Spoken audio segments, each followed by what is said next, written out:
Hello, I'm JJ Davis, and welcome to our latest edition of the Bluff Sports Zone. Now, it comes and goes every year, and every year it's hit or miss, and in my opinion, in more times than not, it's a miss. Yes, February 1st, National Signing Day. For one shining day before Groundhog Day, all eyes on the college football world. And of course, in these parts, it's Iowa Western. Now, the Reavers are coming off a subpar 500 season, but no worries. Coach Stroh and Big Blue continues to reel them in. Iowa Western here going over the top for a TD in the Graphic Edge Bowl featured just one returning starter last year. Well, 8 are back in 2017. We have a decent core group returning, which we didn't have last year, and so we had a starting point and where we needed to fit some pieces together. One of the biggest pieces, running back. Former Omaha North and Nebraska single-season record holder Calvin Strong here is now a Reaver. The 5'8", 170-pounder is one of 12 midseason transfers. Now, Strong ran for over 3,000 yards in one high school season alone. Spent 2 years at South Dakota, where he fractured his foot. We all know what he did. Now we know the abilities there. Now can we get everything else on course to maybe help us win some games? It's so hard to pinpoint. We brought some transfers in at mid-year that I think have a chance to really help us. We tried to upgrade our wide receiver core a little bit because we lost a bunch of guys there. 5 guys, starters, are back on the offense, including 4 on the O-line.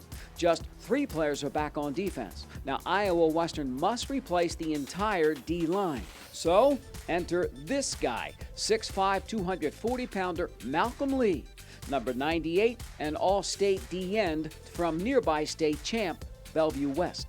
I seen him in camp this summer, so he's got a big frame. In that state championship game against the offensive lineman at Omaha North who's committed to, I think, Northern Colorado, Malcolm had a really good day, so I think his upside is huge. You better be ready to go. That's really one of the areas that we try to stress and put a little bit into it is what type of program are you coming from? 2 players are coming from Council Bluffs. Landon Coates opened some big holes for Lewis Central, and number 60, Marcel Brown-Smith, plugged them for Thomas Jefferson. We've always strived to try to keep the hometown kids home. He moved into TJ, Marcellus did, so he's kind of an out-of-stater that moved into in-state territory. Talking to Coach Anderson and Coach Woods, who I know both of them worked for me and spoke highly of him as a huge upside of athletic for his size.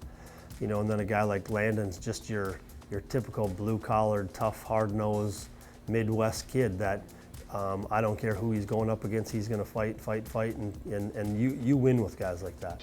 I tried to hit some guys that truly wanted to come to Iowa Western because A, they either needed it academically, or really more importantly, the biggest section is the guys who felt they're getting overlooked, and they want to prove some people that they should be playing higher than Division II or whatever. And so it begins again. Iowa Western kicks off spring ball March 30th. The spring game, Friday, May 5th. Now, will the new guys make an impact? Or we will know in no time at all. Man, on 3. 1, 2, 3. Yeah! Oh, yeah! So here's some of the latest numbers. They will change. The Reavers receive 38 letters of intent, 17 from Iowa, the rest from out of state. Now, 24 players will walk on so far. That's subject to change. 12 mid-season transfers, including Omaha North record-breaking running back Calvin Strong. I'm looking for big things in 2017.